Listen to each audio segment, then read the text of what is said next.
Nobody in that ballroom expected the woman refilling water glasses to be the one who changed everything. Trudy Callahan had worked the Beaumont estate for 3 weeks before the night of the anniversary gala, and in those 3 weeks she had learned 2 things about herself. She was very good at going unnoticed, and she was very bad at carrying trays up staircases. The second thing had already cost her 1 job this year. She was determined it wouldn't cost her another. She was 26 years old, 5'4", and 260 pounds of woman who had spent most of her adult life apologizing for taking up space. She apologized when she bumped into the catering cart near the kitchen doorway. She apologized when she had to squeeze past the bartender to refill the ice bucket. She apologized to the marble pillar she walked into at 11 minutes past 7, even though it was a pillar and could not hear her. This was a habit she was trying to break, the apologizing. Her mother kept telling her to stop saying sorry to inanimate objects. Her mother was right about a lot of things. The Beaumont estate sat on the North Shore outside Montréal, all stone and wrought iron and French windows that caught the last of the autumn light like they were trying to hold on to something. Inside, 200 guests in black tie clinked crystal and smiled at each other with the careful precision of people who had been smiling at each other for decades and no longer needed to mean it.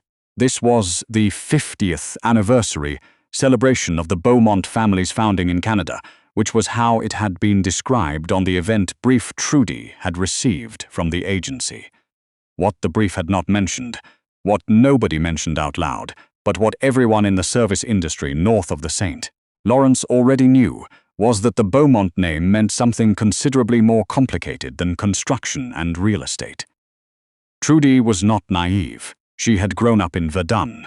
She had heard the name Beaumont before she ever set foot in this house. She had taken the job anyway, because the agency paid $22 an hour for private events, and she had a dentist bill that had been haunting her since June. She kept her head down and refilled the water glasses.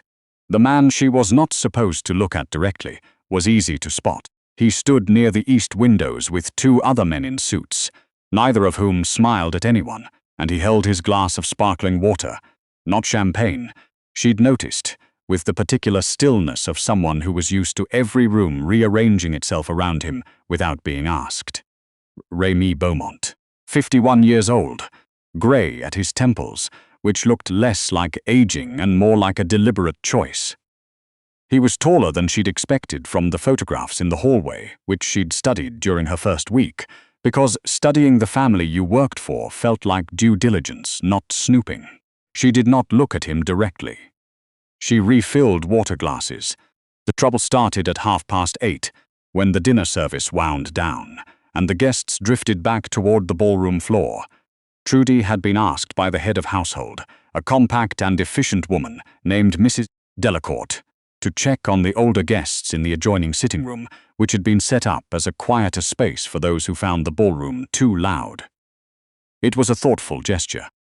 Trudy had liked Mrs. Delacourt immediately upon meeting her, for exactly this kind of reason.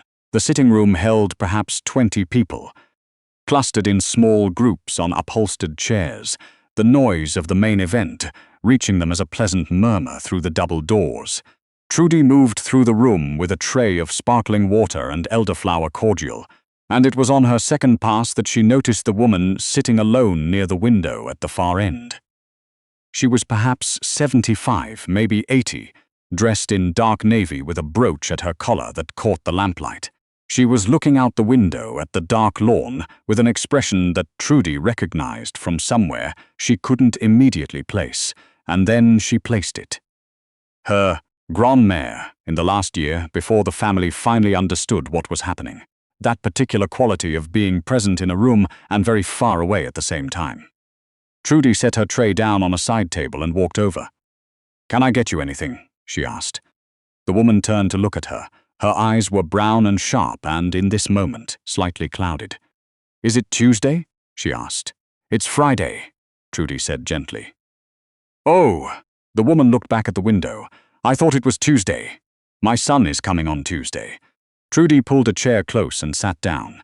She had been told by Mrs. Delacourt not to sit unless a guest directly asked her to, but this felt more important than that instruction. "That's something to look forward to," she said. "He's always late," the woman said.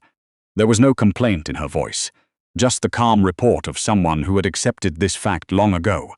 "He'll be late, and then he'll bring flowers, and the flowers will be the wrong ones. Carnations.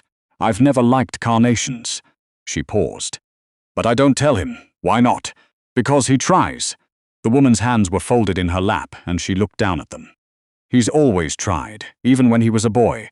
He tried so hard at everything," she smiled to herself, "even when it was the wrong flowers."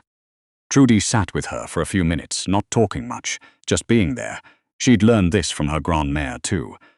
Sometimes the presence was the thing. Sometimes you just had to not leave. She had just stood up to retrieve her tray when the door from the ballroom opened, and a woman came through it. Trudy had seen her during the dinner service. She'd noted her without meaning to, in the way you noted a particular kind of person, the kind whose beauty was assembled with precision, and whose smile existed primarily as a social tool. Isabeau Fontaine was 38, the fiancée of Rémy Beaumont's younger brother, a man named Gilles who'd spent the evening at the bar working his way through the whiskey list. She wore a white gown that cost more than 3 months of Trudy's rent and moved through doorways like she expected them to widen for her. She stopped when she saw the old woman by the window. Something shifted in her face. Not into cruelty, exactly, more like impatience that had decided to stop pretending to be anything else. "Marguerite." Her voice was flat. "What are you doing in here? Rémy's been looking for you." The woman, Marguerite, so that was her name, looked up with that same slightly clouded expression. "Is it Tuesday?" she asked. Something moved across Isabeau's face that Trudy didn't like at all. "No," Isabeau said. "It's not Tuesday.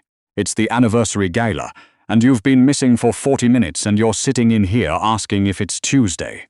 She stepped forward. "You need to come back out. You're embarrassing the family by hiding in here." Marguerite blinked. She didn't appear frightened. That was almost worse somehow. She didn't fully grasp that she should be. "I was talking to the young woman," Marguerite said pleasantly, nodding toward Trudy. Isabeau's gaze came to Trudy then. It moved over her the way certain looks did, top to bottom. A quick inventory, a conclusion reached. Trudy had received this kind of look her whole life. She knew what it said without it needing to say anything. "Get back to work," Isabeau said. Trudy didn't move. This surprised Isabeau, clearly. The slight widening of the eyes gave it away. "I said—" "I heard you," Trudy said. Her voice came out steadier than she felt. "I'll be back to work in a moment. You'll be back to work right now, or I'll speak with whoever manages this. Isabeau." Trudy kept her voice even. She was disoriented. I was making sure she was all right. "That's what Miss Delacourt asked me to do." Isabeau's jaw tightened. She looked from Trudy to the old woman and back again, and then she did what Trudy had been afraid she might do. She stepped toward Marguerite and reached down to take hold of her arm, not gently, pulling upward. "Come on," she said. "Get up." Marguerite made a small sound of surprise. Trudy stepped between them. It happened fast, and she hadn't decided to do it. Her body had done it before her mind caught up. She put herself directly in Isabeau's path, and Isabeau, mid-motion, swung the back of her hand up, instinctively. A reflex, more than a deliberate swing, and it caught Trudy across the cheek with the full weight of the large diamond ring on her finger. The pain was immediate and sharp, and her eyes watered before she could stop them. The room went quiet. The 20 or so guests in the sitting room had, at some point she hadn't tracked, been watching. Isabeau stared at her. Trudy pressed her palm to her cheek. She could feel the welt rising already. She looked at Isabeau very steadily and did not step back. "You hit a member of staff," she said. "That was." Isabeau stopped. "Recovered." "You stepped in front of me. That was an accident." "She stepped in front of you," said a voice from the doorway. Both of them turned. Rémy Beaumont stood in the doorway from the ballroom, and he was not alone. Mrs. Delacourt was behind him, and 2 of the suit-wearing men from earlier. He was looking at Isabeau with an expression that Trudy could not read easily, and then he looked at Trudy, and then down at her cheek, and back at Isabeau, and the expression became slightly easier to read. She stepped between you and my mother, he said. I was watching from the doorway. The room was very quiet. Remy, it was a misunderstanding, You called my mother embarrassing, he said. His voice had not changed in volume or pitch. It had simply stopped containing anything warm. In front of her, in front of a room of guests, she was hiding in here. She was sitting quietly, Trudy said, and then immediately regretted saying it, because this was not her conversation to be in. But Remy looked at her, and something in his expression shifted very slightly, and he said, yes, she was. He walked past Isabeau entirely and crouched down beside his mother's chair. Marguerite looked at him with the same pleasant uncertainty she'd shown Trudy. Is it Tuesday? She asked him. His face, this close and crouched low, was visible to Trudy in a way it hadn't been from across a ballroom. Something passed through it, quick and private, before he answered. Not yet, Mammon, he said quietly. But I'm here now. You brought the wrong flowers again, she told him. I know, he said. I always do.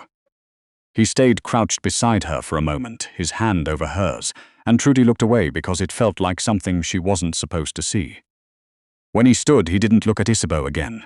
Mrs. Delacourt, he said, please escort Madame Fontaine from the property. Isabeau's intake of breath was audible. Remy, the engagement, he said, is finished.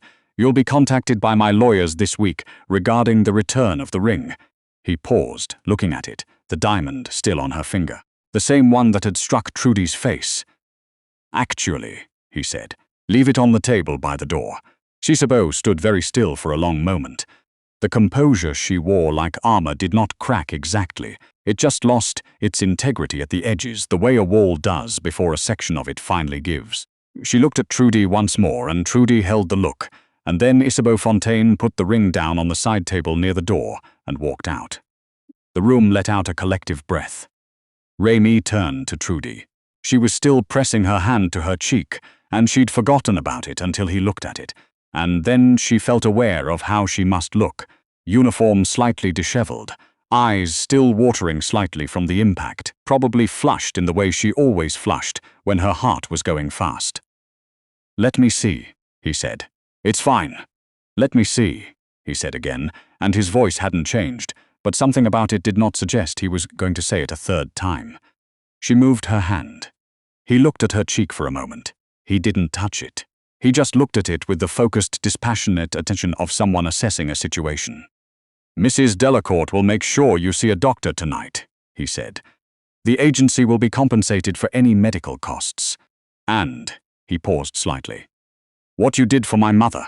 You stayed with her. She was disoriented, Trudy said. I've seen it before. My grandmère had the same thing. He was quiet for a moment.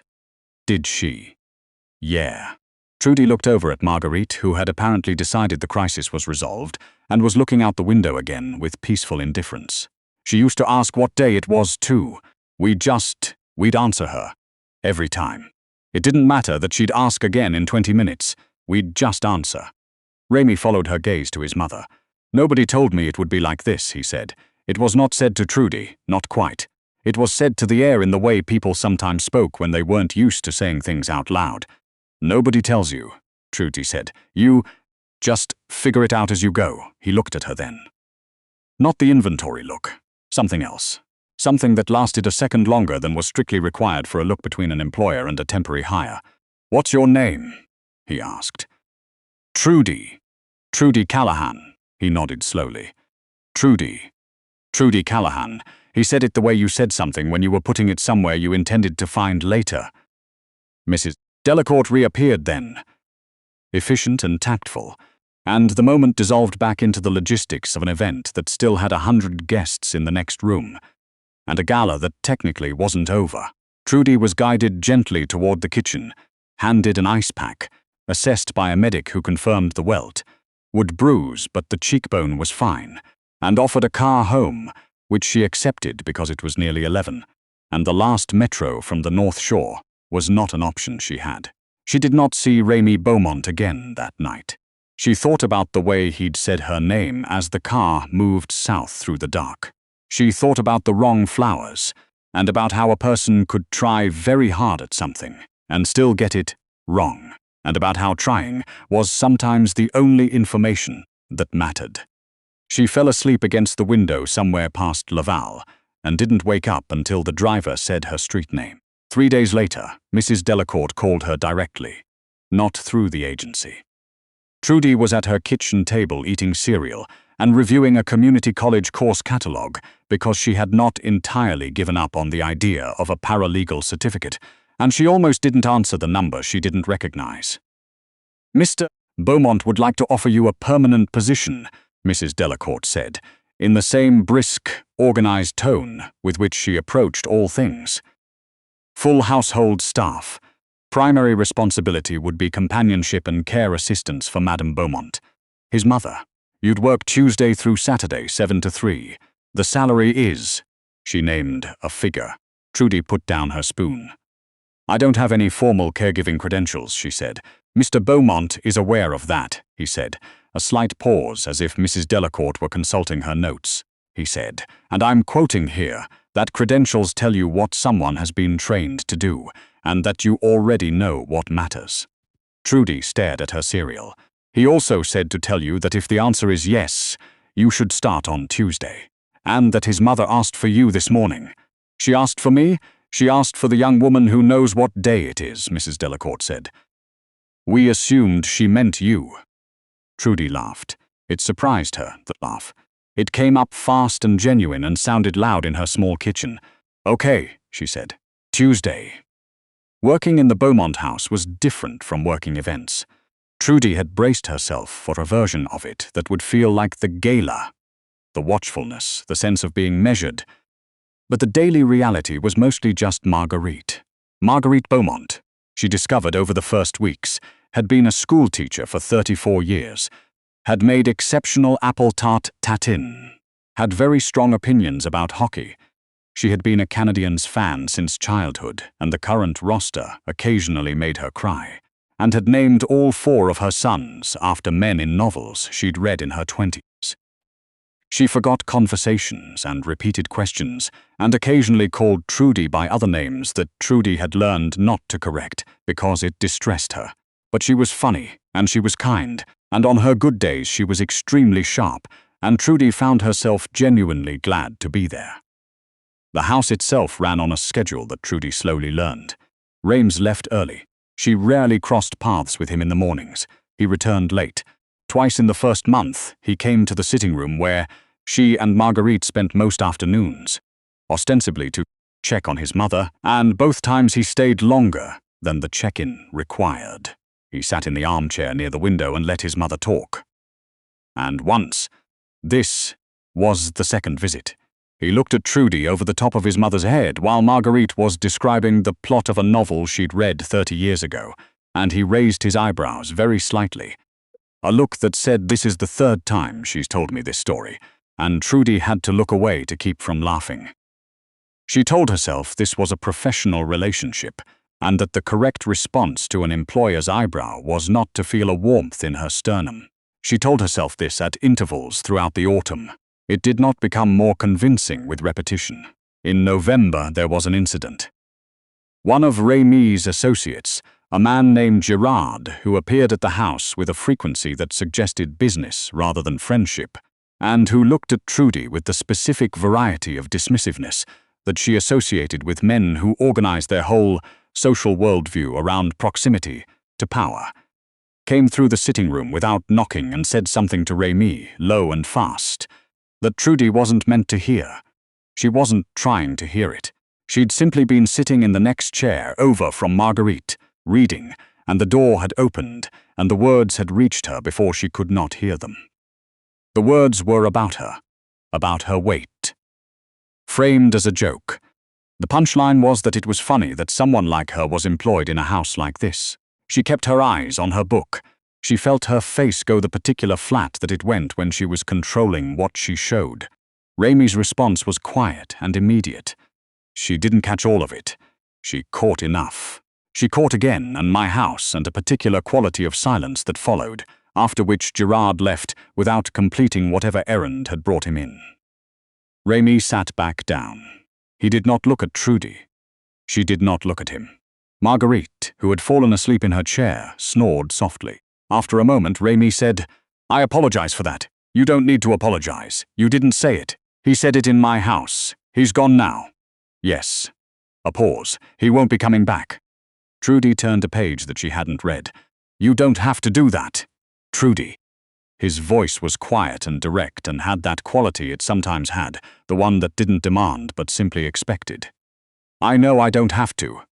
She put the book down and looked at him. He was looking back at her. He looked tired, she thought. The particular tiredness of a person who carried weight that was not the kind you could put down. His eyes were dark and not unkind. "Thank you," she said.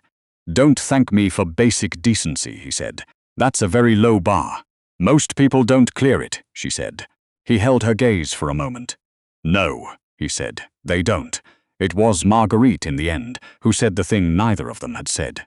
It was a Thursday in December, one of Marguerite's good days, which meant she was fully present and a little mischievous, and had been asking questions all morning that she absolutely knew the answers to, because she enjoyed the conversations they produced. "He watches you," Marguerite said, during a lull in the afternoon. Trudy was pouring tea. "Sorry, Remy. When you're in the room." Marguerite accepted her cup with calm authority. "He's always been very subtle. He thinks no one notices." "I notice." She sipped her tea. "I'm his mother." Trudy sat down. "Madame Beaumont. He was with a woman for 6 years who was very beautiful and very wrong for him," Marguerite said, as if Trudy hadn't spoken. "Beautiful people can be very wrong. I've told him this. He doesn't always listen." She looked at Trudy over the rim of her cup. "Are you going to tell me you haven't noticed?" Trudy opened her mouth. "Don't lie to an old woman," Marguerite said pleasantly. "It's very rude." Trudy closed her mouth. "He also talks about you," Marguerite continued, "when he thinks I'm not tracking. He mentioned that you suggested he speak to a specialist about my medication. He mentioned that you brought me the Canadians' schedule so I could follow the games. He mentioned." She set her cup down. "Well, he mentions you." "He's my employer," Trudy said. "Yes," Marguerite agreed. "That's a complication." She looked out the window at the December grey. "It's also not the whole story." "Is it?" Trudy was quiet. "You know what I asked God for every day I taught school?" Marguerite said. "I asked him to give my children someone who'd sit with them, not someone impressive, not someone suitable, someone who'd just sit with them when it was difficult, when they were wrong, when they were being difficult themselves, which Remy is, regularly." She looked back at Trudy. "You sat with me when you didn't have to, when it would have been much easier to walk away." "I wasn't going to walk away," Trudy said. "No," Marguerite said. "You weren't." She picked up her tea again. "That's rather the point, dear." Remy found her in the library that evening after Marguerite had gone to bed. Trudy had stayed late. She sometimes did if Marguerite had a difficult afternoon, just to make sure the transition to night staff went smoothly. She was returning a book to the shelf when she heard him in the doorway. "You're still here," he said. "Just heading out." She reached up for the shelf. "Trudy." "Trudy." She turned. He was leaning against the doorframe with his jacket off, sleeves rolled up, the late hour and the lamplight doing something to the whole careful arrangement of him, making it look less arranged, less managed. He looked at her with that direct look that she had spent 4 months trying not to think about. "My mother told me what she said to you this afternoon," he said. "She wasn't wrong to." "She wasn't wrong," he agreed. "She rarely is." He looked at the floor for a moment, then back up. "I'm aware this is complicated, given the situation." "You're my employer," Trudy said. "Yes, and you have your life is." She gestured vaguely at the house, at all it implied. "Complicated," he said again. "Yes, I know what my life is, Trudy. I don't need you to." She stopped, tried again. "I'm not asking for anything. I know you're not." He was quiet for a moment. "That's actually one of the things." He pushed off the doorframe. "You've never asked me for anything. You've never treated this house like a favor you were owed. You came in here and you took care of my mother, like she was your own, and you argued with me when I was wrong about the medication schedule, and you made her laugh on days when I couldn't get her to look up from the floor." He stopped. He was standing closer now, in the way of someone who had decided something. "I've been trying to talk myself out of this for 4 months. "Did it work?" she asked. No, he said. She looked at him. She thought about the dentist bill, about the apologies to marble pillars, about her mother telling her to stop saying sorry for taking up space. She thought about the wrong flowers and about trying. I'm going to keep working here, she said. I'm not going anywhere, your mother. I care about her. Nothing changes that, I know, and if it becomes something and then isn't anymore, it can't affect Trudy. His voice was quiet. I know. She looked at him for a long moment. Okay, she said. It was not a dramatic word. It was not the word you might expect from the moment. But it was the right word, and he understood it the way he seemed to understand most of the things she said, fully, without requiring her to elaborate. He didn't reach for her. He just stood there in the lamplight and looked at her like she was something he intended to be careful with. Which, she would think later, was already the thing she had needed most without knowing it had a name. Outside, the December snow had started without announcement, the way the best things do, quietly and all at once, already covering everything by the time you thought to look. Inside, Marguerite Beaumont slept with the particular peace of a woman who had asked God for one thing on behalf of her son, and had, on a Friday evening in December, received an answer. It wasn't Tuesday, but it was close enough.